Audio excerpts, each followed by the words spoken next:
आज 27 मार्च 2024 को लोकसभा चुनाव के लिए नामांकन का आखिरी दिन है। नैनीताल उधम सिंह नगर लोकसभा सीट पर बीजेपी के प्रत्याशी अजय भट्ट ने भी अपना नामांकन किया।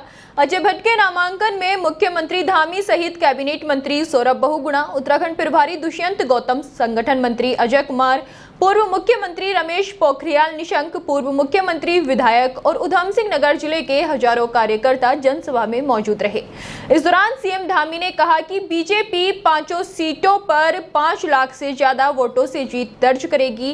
कांग्रेस में आज टिकट लेने वालों का अकाल पड़ा है। यही वजह है कि कांग्रेस को आज प्रत्याशी नहीं मिल रहे हैं और ये दिखता है कि देश में जनता का मन फिर एक बार बीजेपी को प्रचंड बहुमत देकर प्रधानमंत्री मोदी को तीसरी बार देश का प्रधानमंत्री बनाना है। मुख्यमंत्री धामी ने कहा कि बीजेपी उत्तराखंड की 5 सीटें प्रचंड बहुमत के साथ जीतेगी।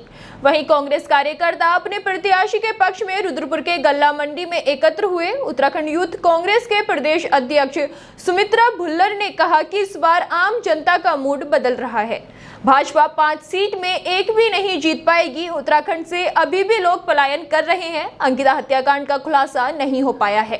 कई सारे मुद्दे हैं जिस मुद्दों को लेकर हम आम जनता तक पहुंचेंगे और इस बार कांग्रेस जीतेगी। देखिए, 500 लोकसभा के नामांकन आज आदरणीय अजय भट्ट जी के नामांकन से संपन्न हो गए हैं और 500 नामांकन में मैं स्वयं उपस्थित रहा हूं।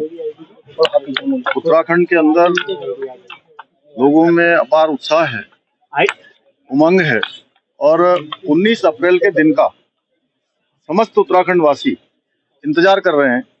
अभी हम होली में थे, 4 जून को जब रिजल्ट आएगा तो हम दिवाली मनाएंगे। हमारे अजय भट्ट जी और हमारे सभी 500 प्रत्याशी प्रचंड बहुमत से जीतेंगे। पिछले सारे रिकॉर्ड ध्वस्त होंगे। हमारे आदरणीय प्रधानमंत्री नरेंद्र मोदी जी तीसरी बार देश के प्रधानमंत्री के रूप में शपथ लेंगे, जो ऐतिहासिक जीत होगी। कांग्रेस ने बड़ी देर कर दी टिकट देने में भाई साहब।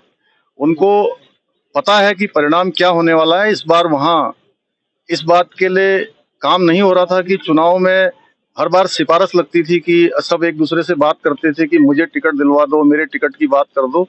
इस बार वहां टिकट ना मिले, इसके लिए जो है उन्होंने सबने प्रयास किया है।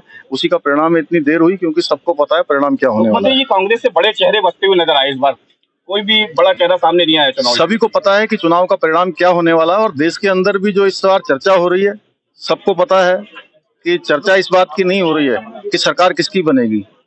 सब पूरा देश कह रहा है कि सरकार मोदी जी के नेतृत्व में बनेगी, प्रचंड बहुमत की बनेगी। अब 410 की बनेगी कि 420 की बनेगी, ये चर्चा हो रही है।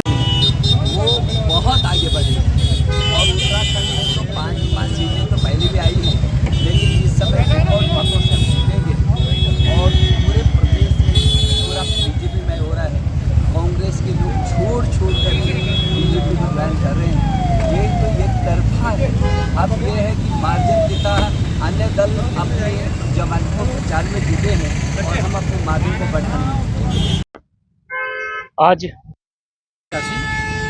अजय भट्ट जी का नॉमिनेशन हुआ है और इस नॉमिनेशन का सम्मान बढ़ाने के लिए स्वयं मुख्यमंत्री जी आए।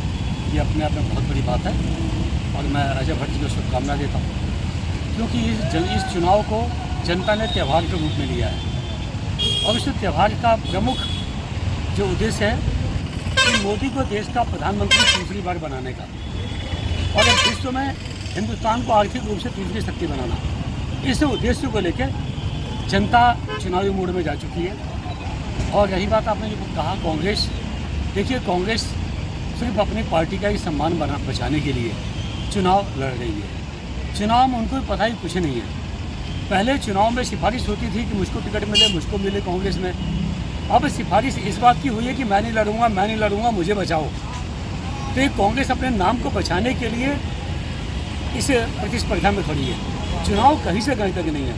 चुनाव 100% अजय भट्ट का है, कमल के फूल का है, मोदी जी का है। और 100% मुझे लगता है कि देश के अंदर ज़्यादा से ज़्यादा चुनाव जीतने वाली जो लोकसभाएँ होंगी, उसमें एक उधम सिंह नगर नैनीताल सीट भी ज़्यादा वोट से जीतने वाली लोकसभा होगी। मैं एडवांस में अपने प्रत्याशी अजय भट्ट जी को शुभकामना देता हूँ। और जो 400 पार का नारा मोदी जी ने दिया है, उस 400 पार में एक सीट नैनीताल उधम सिंह नगर जिले की होगी।